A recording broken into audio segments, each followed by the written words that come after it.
You join me today on my 2001 Ford Transit. It's the 2.4 litre rear wheel drive version, and today I'm going to be doing loads of work on the front of this. You'll see that as the video goes on. We'll be doing the brake discs, pads, and we'll be doing the ball joints and the ABS sensors. First stage of that is to lift it up nice and high. I'm quite a tall chap, so I like to have plenty of room, and I like these big stands as well.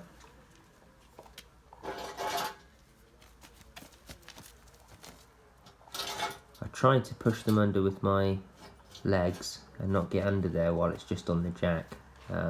If it did fall to the ground right now, the vehicle would naturally reach my leg.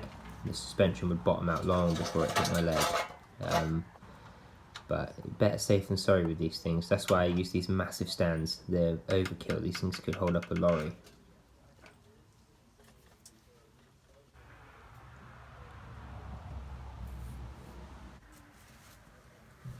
You may find it useful to break loose these wheel bolts while the van's on the ground. I use the impact gun, but I did find on the other side that I did that a couple of the bolts were stuck, and I actually had to get my dad to jump in the car and hold down the brake pedal for me so I could break them loose without moving it back onto the floor again.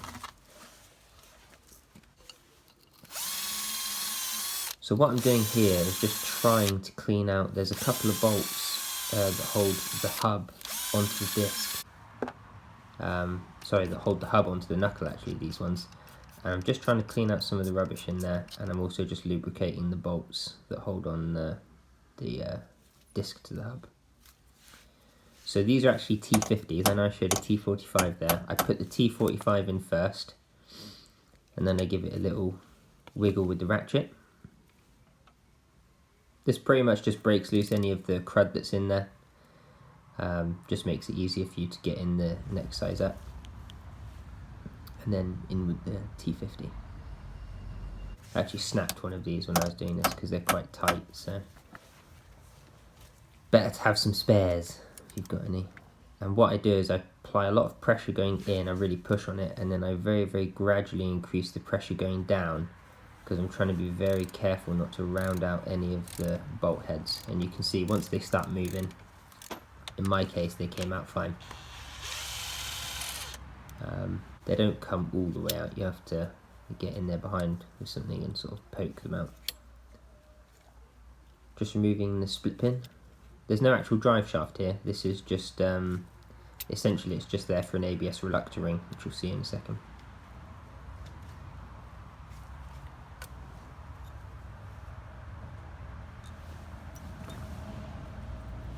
Just remove that cap, and then I can't remember what this is. I think it's like a 38 or something. Not very tight.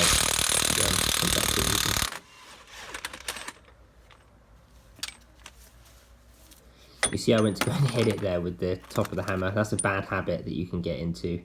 Always better to try it with something soft first and then gradually ramp it up. In my case, this came out really easily. Someone's put some anti-seize on there in the past.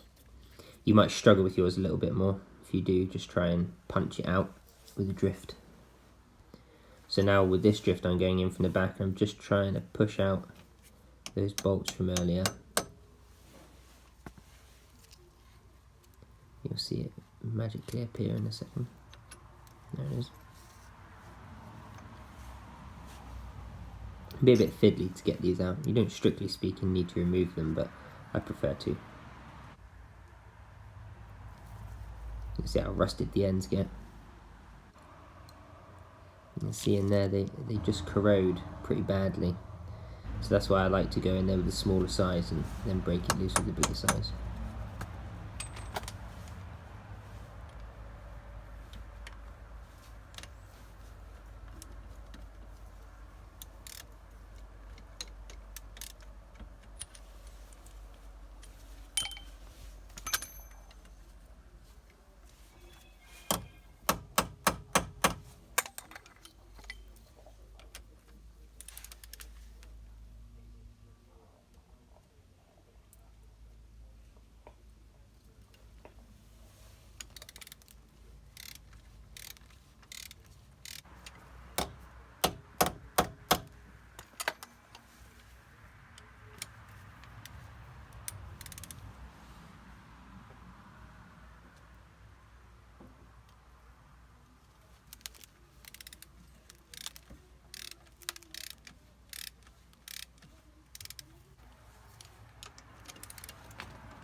So these 3 bolts here, these are the bolts that hold the disc to the back of the hub. You can remove these outside of the car. I prefer to just remove them now. You can see I struggle with this one here. It had been rounded out before, and you may also have noticed there's 2 of these bolts missing. When I first tried to do this job, I had some problems with it, so I just reassembled it with these couple of bolts and left it for another day. That day being today, I kind of figured out after doing some basic disassembly I was going to need a lot more parts. So I'll show you how I deal with this little rounded bolt with this little socket. You can see it's got like a tapered flute on the inside. You just smack it on there, like so. And then as you go to loosen it, those fluted grooves bite deeper and deeper into the head of the bolt. So just lock the disc, stop it from moving, and then you'll see it comes right out.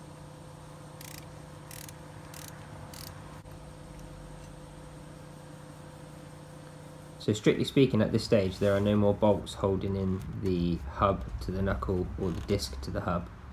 So I'm going to start removing the brakes now to try and remove all of that, and I'm going to start by compressing this. It is a 2-pot caliper, so that means it has 2 pistons. So I'm going to try and compress it as much as I can now, but the likelihood is I'll have to go in there later and compress it. That top caliper carrier bolt there that I've just undone, I actually undid that with my foot on the ratchet and my body braced against the frame of the van. Or you can see here, you can use an impact gun, which is a lot easier, but I just wanted to show that you don't need the impact gun. You can do it with a good long ratchet. Got a paint hook there, that's what I use to hang the caliper up and out of the way. Just pick it up, drop it on the spring and leave it there. Now this was a bit of a fail for me, so the hub should pop out of the knuckle. Mine was rusted in there, so usually I just hammer them out like this from the back, and I find that it comes apart with not too much trouble. You'll see eventually I give up on this and I start just removing the whole knuckle from the van instead of trying to split this, because it just did not want to know.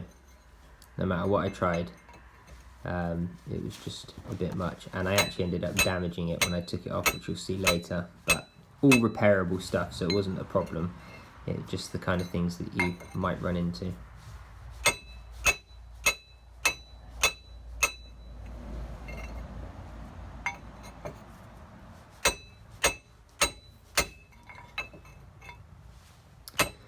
Hammering, hammering, hammering.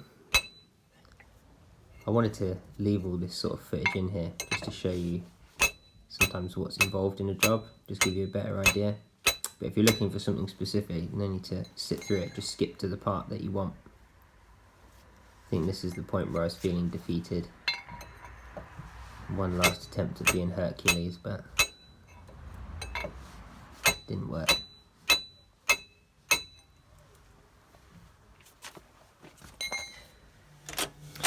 So we're going to try something different then. That is a 24 there to remove the ball joint 24mm. I think this is a 20 or a 21 for the outer tie rod end. And this one here I believe is a 15. This is the pinch bolt that holds the knuckle onto the strut. There's also a bracket that's welded onto the strut that locates it all. Now if you watch the socket carefully, you'll see it starts to round out the bolt. See just there how it started to jump? That's it, stop. If you keep going, you'll round it out completely. As it happens, I was able to reuse that bolt, and you'll see how I got it out in a minute. But for now, I just break loose the ball joint with my big bar. So that's moving freely, which is good. And now I'm going to go and try and do the same thing with the tie rod end. I like to tuck it up under the frame, like so, and then on top of the tie rod. This one here gave me a bit more grief. You'll see how stuck in there it was. There's nothing holding it in now. The nut has been removed. So I've been jumping on it.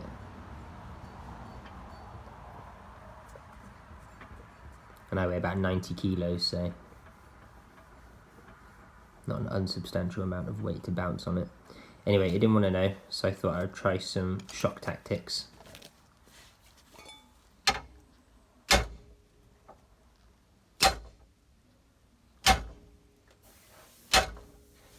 And again, it didn't want to know.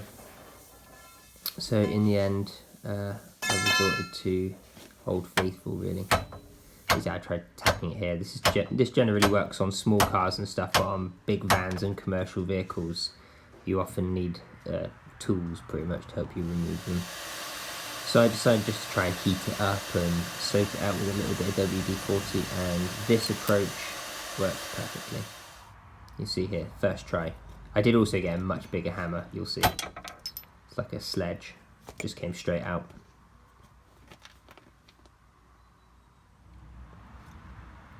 So this is the ABS sensor. I cut mine.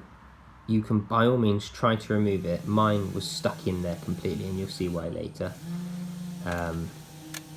This is a bracket on the back. It was very, very rusty, so I thought while I was there with the heat gun out, I'd try and give it a little bit of help. Ended up heating up quite a lot. You can get bolts quite hot with the heat gun. You'll see in a minute. You know, she smokes from where she's so hot. See? So I'm being very careful not to get my hand on it. Then break it loose and you're away. Now I'm heating up that pinch bolt on the bottom that I rounded earlier, and I used one of those same special spiral flute sockets over there. Just giving it all the heat, cleaned up the threads that I could see that were visible, and I've got my breaker bar on it. And it came out pretty easily, if I'm honest. And thankfully the bolt was okay to reuse, the head was fine.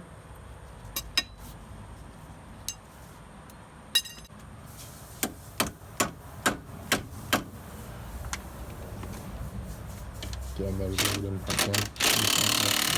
They're quite tight, these bolts, because they're under a lot of tension, and the actual shaft of the bolt gets stuck inside the recess. That's generally what happens with these.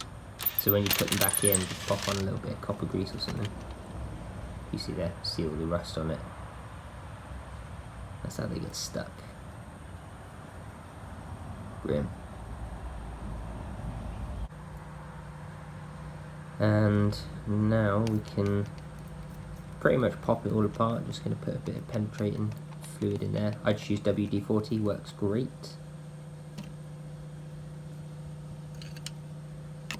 There's quite a lot of rubbish in this one here, so I just thought I'd give that a little bit of a clean out to help the fluid soak down there.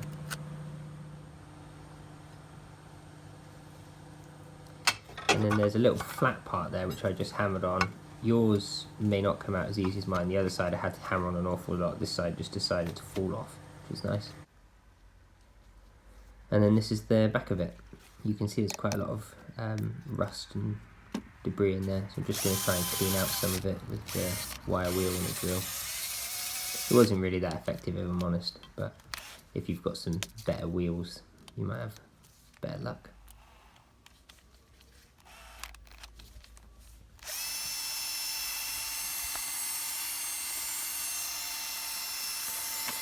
So you can buy a special tool to drive out the hub from the back here, and I do have discs specifically for that purpose, and they are the right tool to use. However, I was trying to show the DIY way, and usually it's a lot easier than this. You basically just have to split it apart with the chisel, but this was so stuck on it. It's actually one of the worst ones I've ever done, that I just didn't really want to know. So I actually ended up damaging these holes where the bolts come through. So I had to re-drill 2 of them, or 3 of them I think. But not the end of the world, all the threads were fine and all the bolts bolted back up. But it's just something worth bearing in mind. There you go, and then she came apart. And that took quite a lot of effort to get that apart. And this is what it looks like. This is the back of the hub. And you can see where I damaged it with the with the chisel. This is the other hub. So now we just pull the bearing and the flange off of the disc.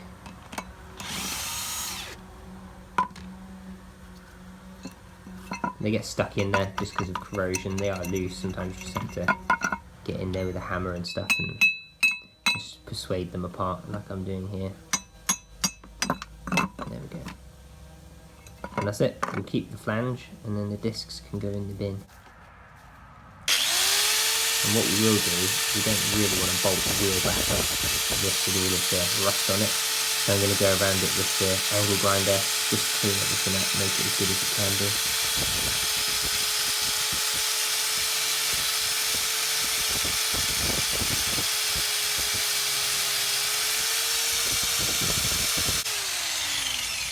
You can see that there's like some parts there that look flatter than others.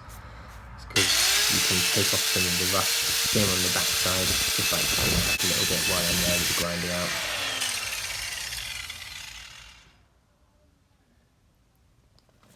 Now you'll see here, this is why I never removed the ABS sensor. Even while smacking on it with a hammer, it didn't really want to come out properly. There was no way this was coming out intact, sadly for me. So I had to buy some new ones. It was just so badly stuck in there. It's stuck now because I've just mushroomed the end, but just to get to that point I had to hit it really hard. So there we go. That's out.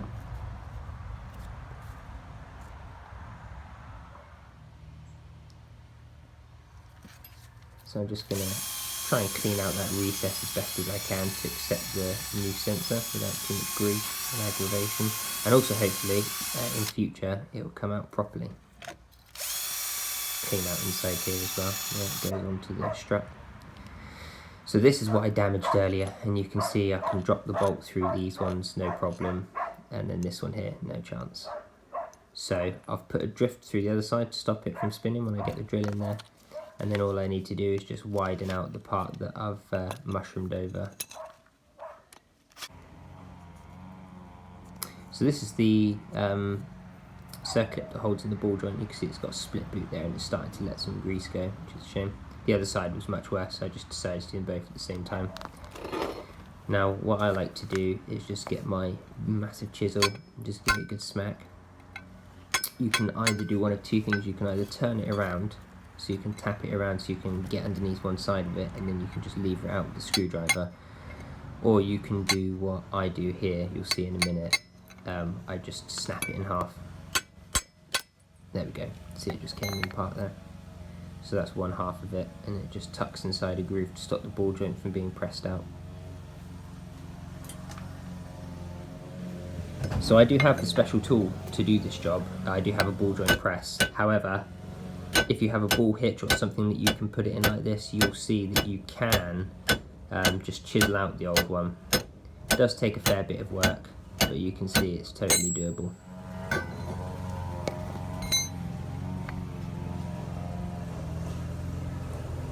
There it is.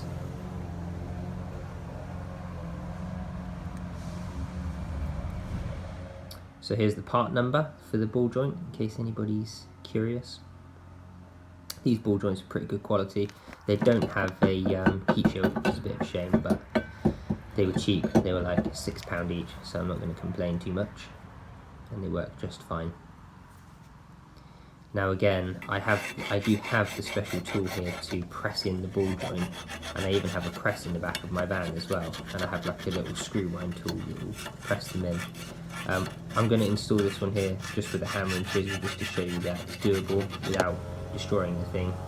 You'll leave some marks on it from the chisel obviously, but it will go in and it will work just fine. You ready So to go? I'm just putting a little bit of copper grease inside there just to help smooth things in and stop it from getting stuck in there in case it ever needs to come out again. And I do the same thing with the ball joint, which you saw. Well, I'm getting there with it, just taking a little longer Situate it in than there, try and get it what I as thought. straight as I A few can, things broke along the way, and then just give it a little tap. So, there we go. but I can take you home. Just try it out all the way around, just little gentle taps, and then I flip it around Definitely. so that I can hit it from the other side as well. No. And it's quite slow progress, and then all of a sudden it will just start going in really, really quickly, which you'll see in a Just minute. give me a second.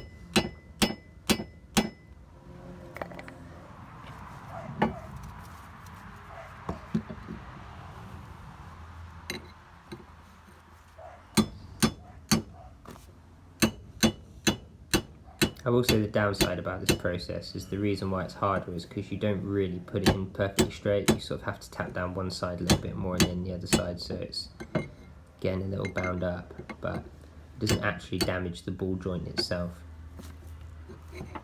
But as I said, it's not the ideal way to fit one, but it's possible.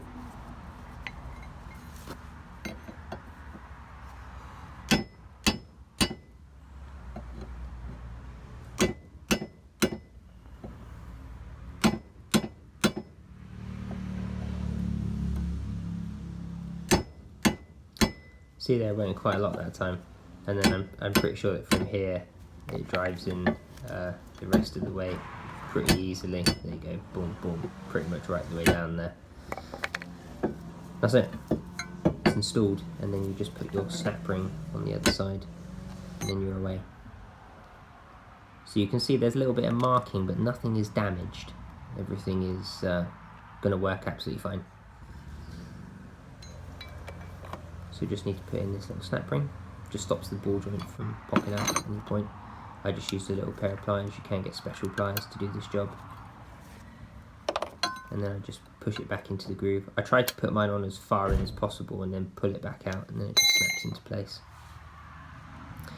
Now, one of my ABS sensors, I also snapped off the bolt because it was so rusted in there, so I'm going to have to contend with that. And rather than use like oxy torch or propane or something like that, I'm just going to use the heat gun again.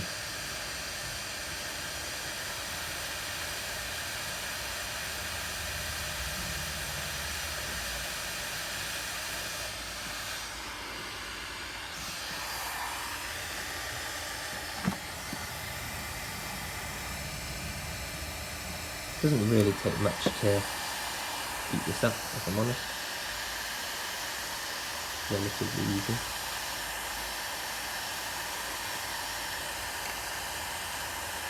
And then you just get a pair of grips on it.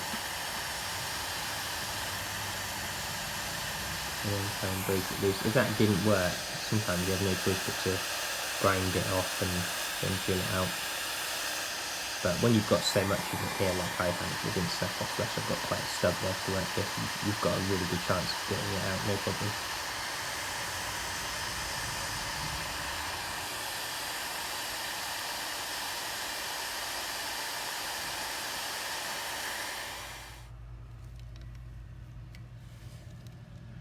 Just clip those on there as tight as you can. And there you go. A little bit of heat makes all the difference. It's started to get really cold here in Ireland now, so that may have been the reason it snapped off anyway. Everything contracted. Just wind this out. There we go. See it bent as well. And then I've got a new bolt for this, found in my magical bucket of random bolts from random places, which went straight in, which was lovely. And this is the part number for the brake discs. I always get coated ones because they're great. That is the part number for the brake pads. Coated discs are a must if you live somewhere where they salt the roads. They will last much longer. They don't make as much grinding noises as they get older. They don't rot out as quickly. They don't create as much dust, so they're less likely to knacker your caliper. So I'm just going to hold the disc onto the hub flange with these little 13mm bolts that we removed earlier. I have bought brand new ones, but they didn't come while I was filming this first part of the video. So I just reused these so I could carry on and just get everything assembled. Hence why I'm only putting in 2 or 3, not all 5. So that's that. And now we can put that back onto the knuckle. You see me thinking about that, and then I realised it was much easier to do it this way. You have to line up the bolt holes here perfectly. So you line them up, and then you have to tap it down over the bearing. But first, like with all things, a little bit of anti-seize, in case I ever need to take it apart again, which is a relative certainty at some point.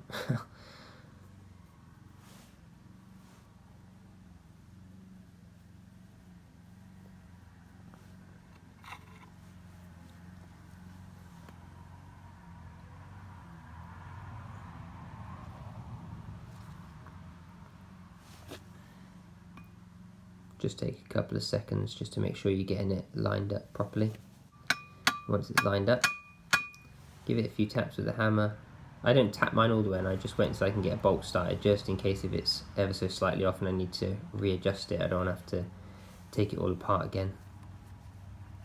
As you can see, the bolt goes in fine. So once I put all the bolts back in there, I put a little bit of anti-seize on these parts here so they don't get stuck in future. And now it's time to put the assembly back on.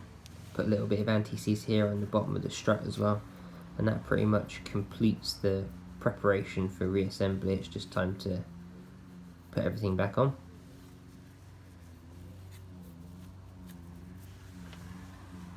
I use a little old painting brush. I actually drilled a hole in the top of my grease tub, and then I just leave a brush in it, which I like, works well. So I've got my bar there in the control arm again, because I need to lever the bar down. I'm getting the ball joint bolt started there, but I need to lever the arm down to push the top in underneath the strut. So I just sit on it and give it a push. It's a bit of a balancing act, and it does take quite a lot of effort and balance. But again, it's doable.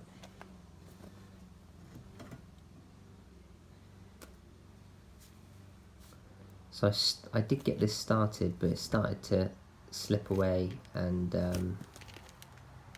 in the end I employed the use of a jack to get it all lined up properly.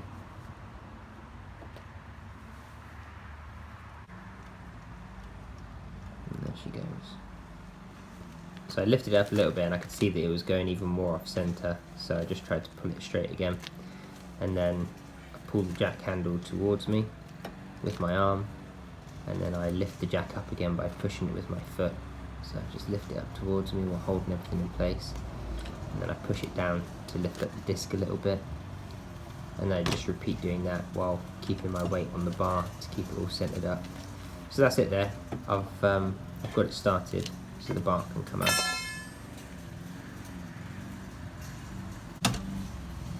And then there, the tab was not oriented right, so just to give it a little tap, and as you can see there, it went pretty much straight on.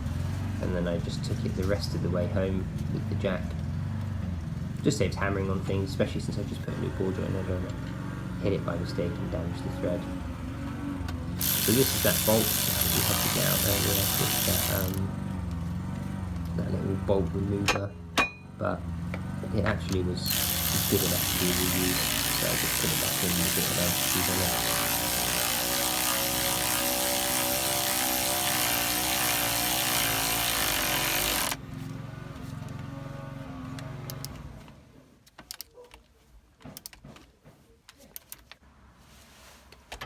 And then this tightens up. I don't use the maximum speed on my gun, I just like to get it tightened down most of the way, but I always finish these things by hand with a ratchet, because I like to get a feel for actually how tight it is. Impact guns can be deceptive. You can either tighten them too much or not enough. Same again here. I like to try and get it started with the impact gun for ease.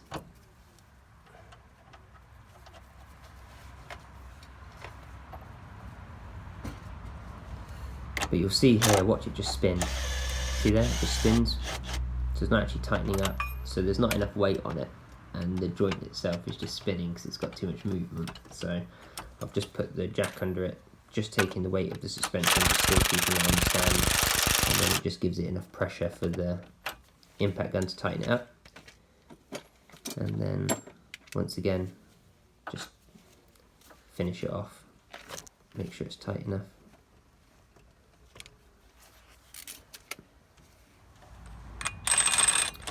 So this I just like to gun down. I don't really mind how tight this is, I just had the gun on maximum speed, just gunned it down for 2 seconds and left it.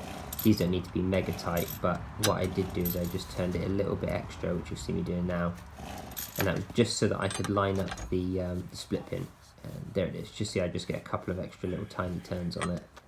That's just enough when I put the cap over. There's little gaps in the cap that you put the split pin through.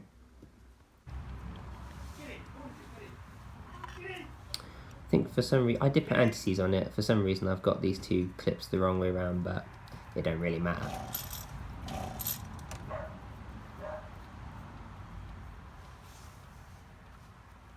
James Bond, this was like first time. It If you're just James slips in Bond, through you'd the shoot back. Very bullets. simple. If you're struggling to get it to go in for whatever reason, don't try to hammer it in. What's the word? Resist the temptation, because you damage the splines. Okay, so here we are back in sync now. So just putting in this split pin here, which is why I had to The turn likeness is uncanny. Just tap that down, and then just get a Because pair they're of the mumblings pliers, of an and then you alcoholic. just bend the ears of that round the other way. There we go. And then since every tool has a hammer end, I picked up a ratchet, my little 1/4" ratchet, and I just used that on and a hammer just to bend them around the rest of the way.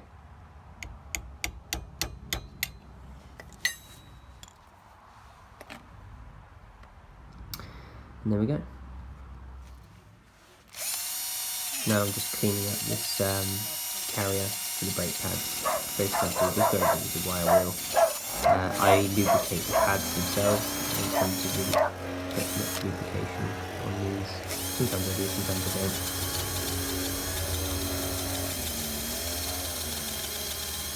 You also have to remove, there's two these little bolts in the end. You also have to pull out those, there's little pins in there. You have to wipe off the grease and put new grease in those as well. I always use red rubber grease. Many people use copper grease. I don't personally like to use it, but many people do, and they say that they never have a problem. So, and I've used it in the past as well. So just getting these bolts back in the carrier. This is what takes the brake pads.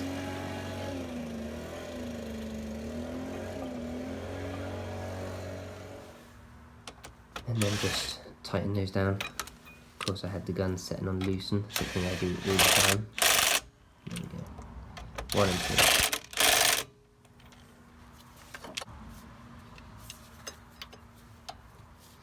And again, just like to make sure that they are tight enough. That one there, I managed to pretty easily turn that a little bit extra, so I was glad that I double checked them. That one there was already pretty tight. Probably would have been fine. And then these are just removing these 2 bolts here so I can slide the caliper over the top. Those 2 bolts are what holds the caliper on. And then on these 2 I've greased the ears at the top and bottom of the pads so that they're well lubricated.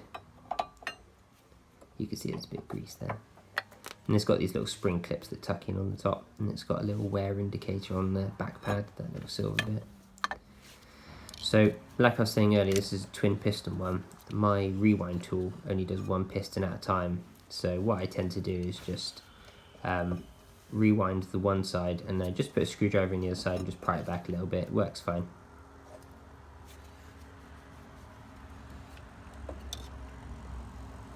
Should really invest in getting a proper rewind tool that will do these as well. You can see the boots here are damaged on mine. I am aware of that. I didn't have time to pick up any calipers that day, so I've just refitted them for now. And to be honest with you, until they start to bind, I'll probably just leave them on there.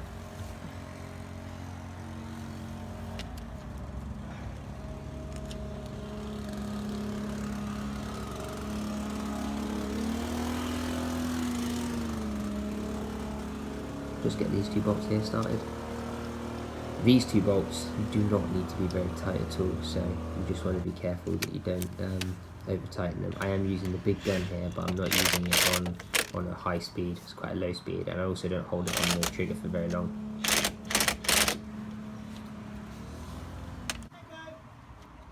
So now the ABS sensor that we cut off is just routed up here on the chassis. So we just pull that out of there.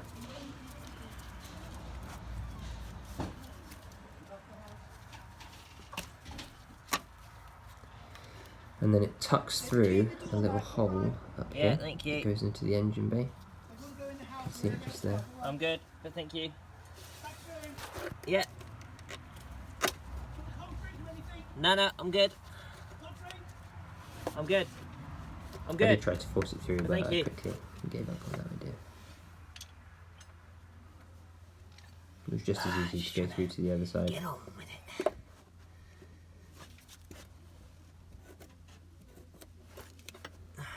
Okay.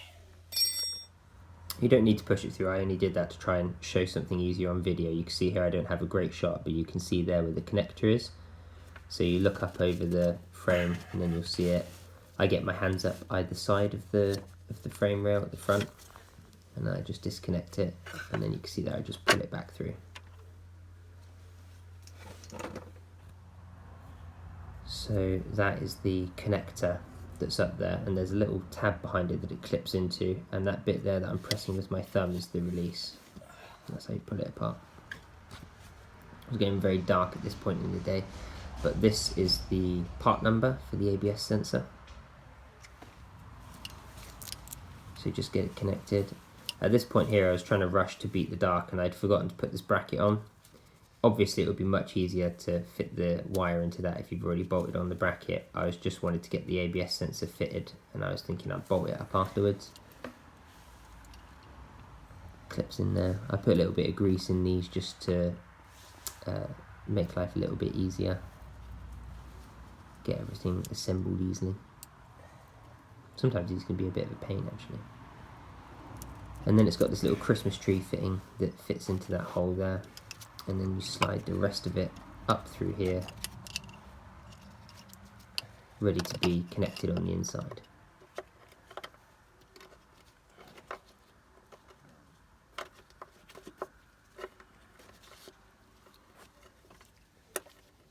And then on the inside of the engine bay, you will see, just up here, that's where, so you clip it together and then that's where it pushes onto, so it should be clipped up onto the body like that. And then you can see through the hole. Obviously I need to put the little rubber grommet in there.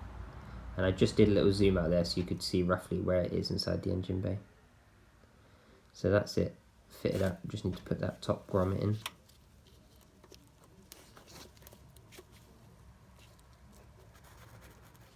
And then once that's fitted in, it should look like that. And everything all bolted up. And I did put the bracket on eventually. So that was the end of it really for here for this day. I just put the wheels back on just so that none of the bolts got kicked and lost overnight, and I packed up my tools because it got dark.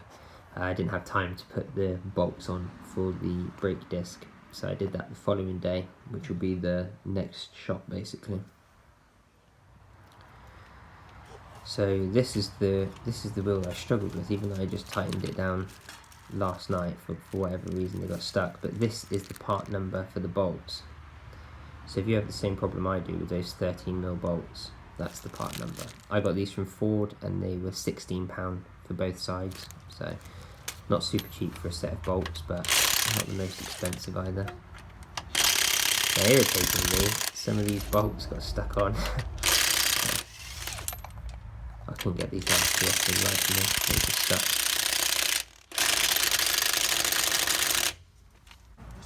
Yeah, go on. So, Dad to the rescue. He came and put his foot on the brake pedal for me, just so I could break it loose. Once they're broken loose, they're fine. There's just obviously a bit of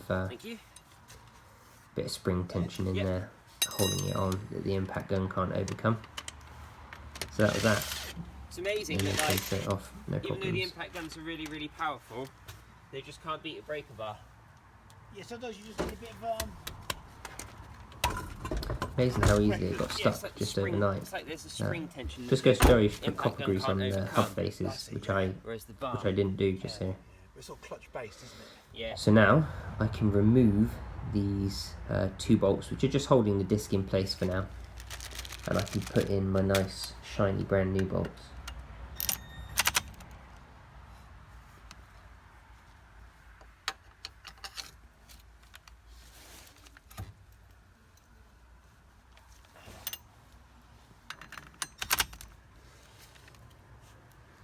So just break these loose and start winding them out some of the way, make sure I'm not going to have any problems with any of them.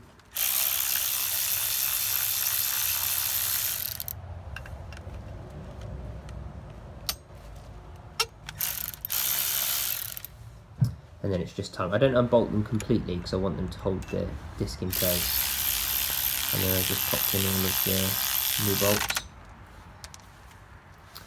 I think that these will tighten down to around about 59 Newton meters. I can't actually remember. I did torque these down, being brand new bolts.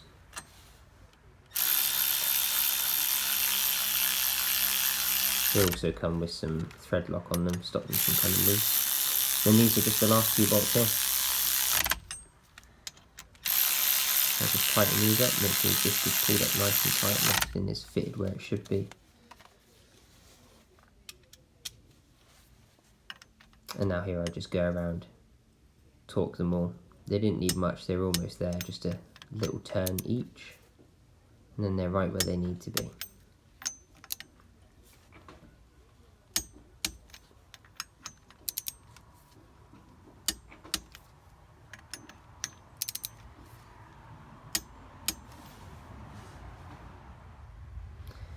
And then that's that, just time to put the wheel back on again. It's quite a heavy duty job on these. Everything's just a little bit heavier than what you might be used to if you're usually working on cars, or if you don't work on vehicles much. Everything just weighs that little bit more. So that was it on this. At this stage of the job, I just needed it to be finished because I needed to get back to work, and I didn't bother going to get my torque wrench. I just tightened them down with the impact gun and just walked away. So I always go in on a really low speed first just to get the wheel centered up. You can see there it pulled. So I always try to get the bolt just started first, and then you'll see I turn up the speed, give it another little bit. Alternate the bolts as well, or the nuts in this case. And then just one last little ugga-dugga on maximum speed. These get done down to 200 millimeters, so I don't mind giving them a little bit on full speed with the gun because they're designed to be pretty tight anyway. And that's it. The only thing left to do is just get it back up off the axle stands, pull the axle stands out of the way, let the van down, and you know, just enjoy driving it. Something satisfying about fixing your own vehicle, or being able to fix your own vehicle, especially vans if you're using it to get to work and stuff. So anyway, if you found this helpful or you have any other tips of your own, leave a comment.